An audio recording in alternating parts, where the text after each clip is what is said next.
हाँ भाई, प्यारे बच्चों, गुड इवनिंग। अभी 12वीं आर्ट्स का चल रहा है, वही चैप्टर जो पहले कराया था। 147 पेज पे है भाई। चैप्टर का नाम है और यात्रियों की नज़रिए समाज के बारे में। अब वो तो थे 2 नंबर के, 4 नंबर के में देखो, ये लघुत्रात्मक में है। अलबुर्नी कौन था, वह भारत कैसे आया। ठीक है भाई, तो अलबुर्नी कौन था, वह भारत कैसे आया। देखो भाई, अलबुर्नी एक विदेशी यात्री था। वह महमूद गजनवी के साथ भारत आया। इसके साथ आया था महमूद। उसका वास्तविक नाम अबू रेहान था। उसका जन्म मध्य एशिया में स्थित आधुनिक उज़्बेकिस्तान के ख्वारिज़म, वर्तमान में खीवा नामक स्थान पर 973 ईस्वी में हुआ। ठीक है भाई। हाँ, अल-बिरूनी ने ख्वारिज़म में शिक्षा प्राप्त की। कहाँ की? ख्वारिज़म में। उसने यहाँ पर सीरियाई, हिब्रू, फारसी, अरबी व संस्कृत भाषाओं का ज्ञान प्राप्त किया। मतलब इतनी भाषाओं का ज्ञान प्राप्त किया उसने। वह यूनानी भाषा को नहीं समझता था। इसी कारण वह प्लेटो व अरस्तु के दर्शन व ज्ञान को अनुवादित रूप से पढ़ पाया। मतलब क्या है, वो यूनान की भाषा नहीं समझता था।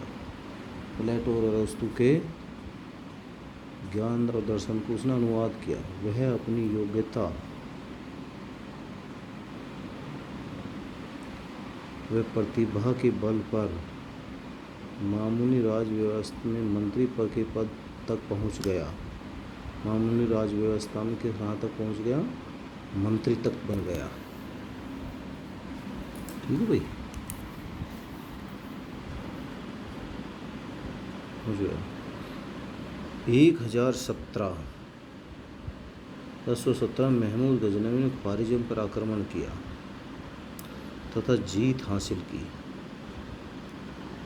विजय के बाद उसने यहाँ पर कुछ लोगों को बंदी बनाया। इनमें कुछ विद्वान तथा कवि थे तथा अलबुर्नी में इन्हीं बंदी लोगों में से एक था तथा वैसी अवस्था में गजनी लाया गया। गजनी में रहते हुए महमूद उसकी प्रतिभा से प्रभावित हुआ। फत न केवल महमूद ने उसे मुक्त किया वरन उसे दरबार में सम्मानजनक पद भी दिया। मतलब उसको क्या कर दिया?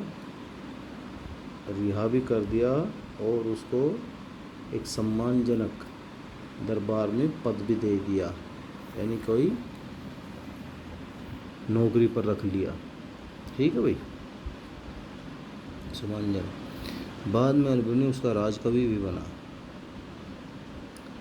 गजनी प्रवास के दौरान उसने खगोल विज्ञान, गणित व चिकित्सा से संबंधित पुस्तकें पढ़ी।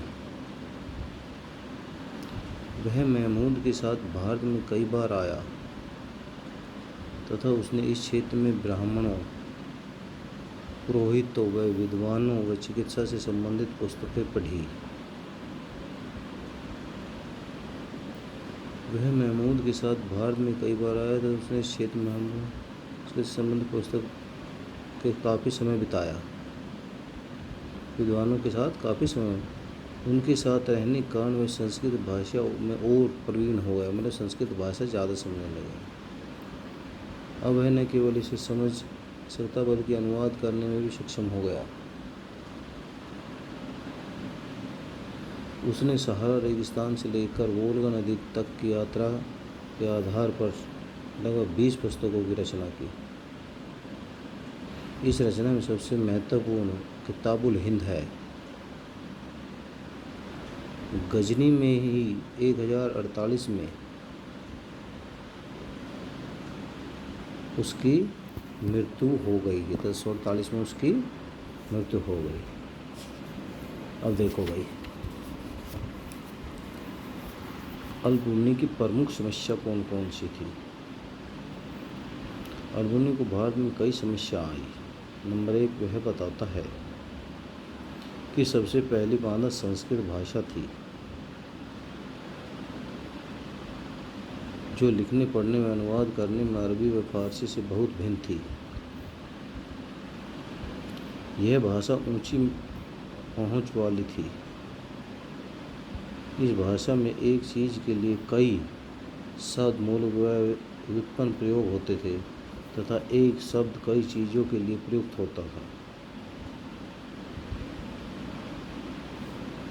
उसके अनुसार दूसरी बाधा यहाँ की धार्मिक अवस्था तथा रीति रिवाज व प्रथाएं थी। अनुसार क्या थी? दूसरी प्रथा धार्मिक रीति रिवाज और प्रथाएं जो उसके समाज से भिन्न थी। एक अपरिचित के रूप में उन्हें समझना कठिन था। तीसरी बाधा स्थानीय लोगों का अभिमान तथा अलग रहने की प्रवृत्ति थी। भाई, स्थानीय लोगों का अभिमान और अलग रहने की प्रवृत्ति, इस कारण वह बाहर व्यक्ति के साथ इतनी आसानी से नहीं घुलते मिलते थे। यानी कि अपने आप अलग रहते थे, किसी के साथ मिलकर नहीं चलते थे। इन समस्याओं के समाधान के लिए उसने ब्राह्मणों द्वारा रचित पुस्तकों के अनुवादों को अधिक समझा। वह पूरी तरह ब्राह्मणों द्वारा रचित साहित्य पर आश्रित रहा। उसने भारतीय ग्रंथ, वेदों, पुराणों, भगवत पतंजलि की रचनाओं तथा मनुस्मृति का अध्ययन इसी आधार पर अपनी समस्या सुलझाई। ठीक है भाई। अभी तो अल्बुर्नी। अब देखो भाई इब्न बतूता के बारे में। इब्न बतूता जीवन का। इब्न बतूता 14वीं शताब्दी का एक यात्री था। उसने विश्व के विभिन्न क्षेत्रों में 1325 से 1354 तक भ्रमण किया। अफ्रीका, एशिया, यूरोप के कुछ हिस्सों की यात्रा करने के कारण उसे प्रारंभिक विश्व यात्री की संज्ञा दी गई। इब्न बतूता का जन्म अफ्रीका महाद्वीप के मोरक्को नाम के तेजियन नामक स्थान पर 24 फरवरी 1304 ईस्वी को हुआ। बतूता का परिवार मोरक्को क्षेत्र में सबसे सम्मानित, शिक्षित, इस्लामी कानूनों का विशेष माना जाता था। पारिवारिक परंपरा।